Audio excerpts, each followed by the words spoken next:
Эффект Моцарта, музыкотерапия, вокалотерапия. Кажется, что это открытие нашего времени. Но в действительности еще в древнем мире говорили о волшебной силе искусства, например, Конфуций и Пифагор. И история знает интереснейшие примеры, вернее, доказательства этого. Об одном из таких удивительных случаев я расскажу сегодня. 25 августа 1737 года.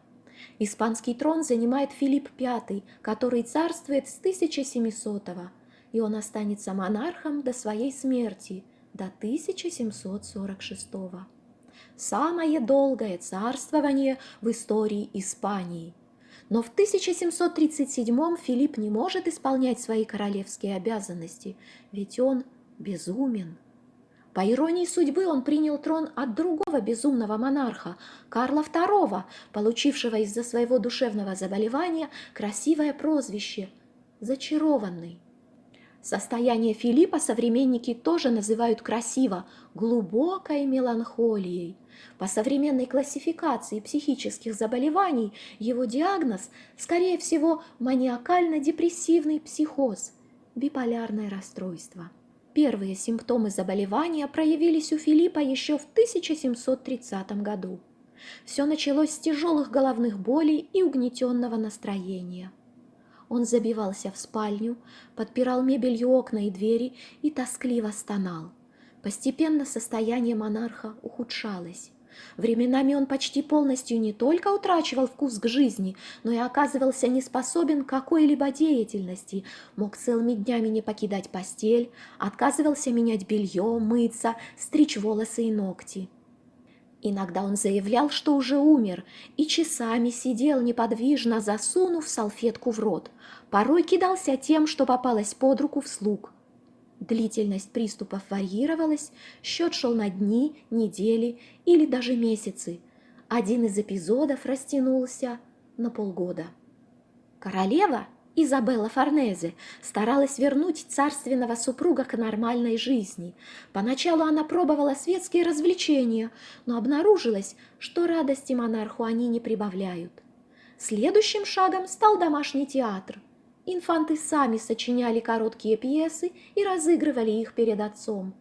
Но и это оказывало очень легкий и кратковременный эффект.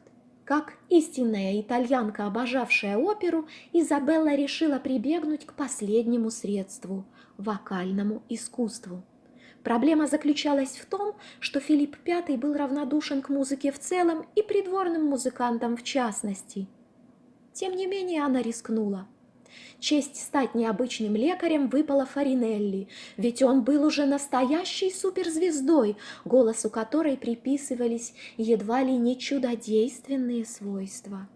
И вот 25 августа 1737 года Фаринелли прибыл. Великого певца не предъявили на глаза монарху, а разместили в зале рядом с той, где находился Филипп, и пение Фаринелли начал из-за закрытой двери. Скорее всего, за королем тайно наблюдали, потому мы очень точно знаем о том, что произошло далее.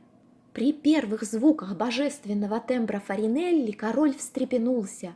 Его лицо озарилось радостью, а взор обрел сосредоточенность и осмысленность. Чем дольше он слушал, тем более приходил в себя, и в итоге даже нашел силы, чтобы приказать впустить певца и побеседовать с ним. Король сказал, что Фаринелли может попросить у него все, что пожелает, но у гениального кастрата были не только точные инструкции на этот счет, но такт и понимание значимости своей миссии. Фаринелли ответил, что лучший подарок для него – увидеть, что монарх покинул ложе, помылся, побрился и вернулся к государственным делам. 28 июня Филипп V назначил Фаринелли придворным музыкантом, но на следующий день подписал декрет с другой формулировкой, в которой Карло Броски уже значился королевским помощником с выплатой годового гонорара в 1500 английских гиней или 1350 белонных реалов. Сразу же вокалотерапия вошла в ежедневный ритуал монарха, принеся ему в итоге столь значительное облегчение, что он возобновил исполнение королевских обязанностей. Для Фаринелли же она обернулась репертуарной рутинностью. Он исполнял 8-10 арий, часть из которых менялась, но 5 особенно любимых королем он пел каждый день. Кстати, ссылки на эти арии я оставлю в описании к видео. Ради единственного человека певец принес огромную жертву. На момент прибытия в Испанию Фаринелли находился в зените своей славы и вокальных возможностей. Впереди были десятки городов и театров, тысячи восхищенных слушателей, в том числе столь же статусных и богатых, как и король Испании. Но Фаринелли сделал выбор в пользу Филиппа V.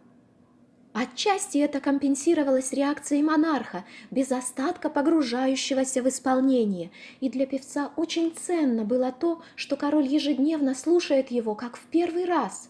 Сам Фаринелли писал: «Если принять во внимание неспадающий ко мне интерес, то я мог бы гордиться такого рода постоянством зрителя». Почему же вокалотерапия сработала? В прошлом выпуске я говорила о том, что певцы того времени чаще всего не владели актерским мастерством и в этом смысле на сцене выглядели убого. Но то была эпоха, когда публика умела получать тонкое и чистое удовольствие просто от звучания человеческого голоса.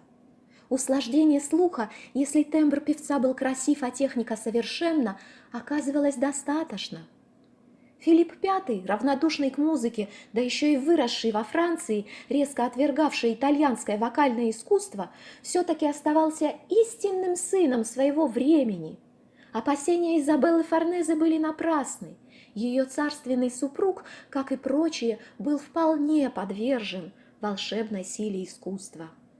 При испанском дворе Фаринелло, как его называют на местный манер, осыпают подарками, почестями и восторгами, но при этом певец, как и весь двор, вынужден принимать особый распорядок дня, соответствующий образу жизни монарха. Филипп, мучимый бессонницей и путавший день и ночь, довел свое расписание до абсурда.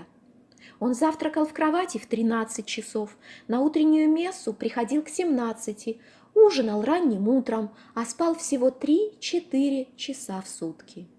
Но этот же король уже не мог обходиться без вечеров с Фаринелли, и певец стал ему необходим не только как музыкант, но и как человек и добрый советчик, порядочный, преданный, не принимающий участия в дворцовых интригах и обладающий независимым мнением.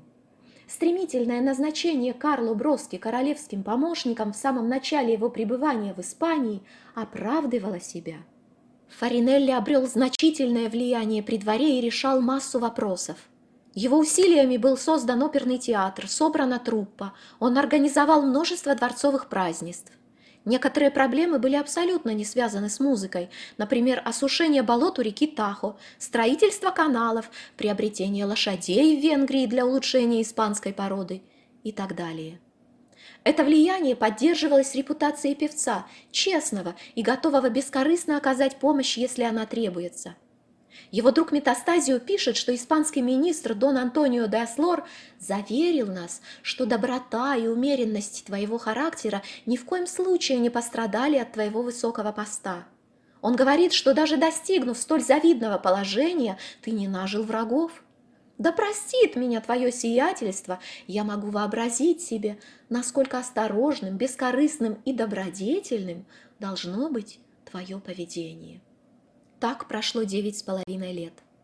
Вокалотерапия не смогла полностью освободить короля от недуга, и через какое-то время приступы вернулись.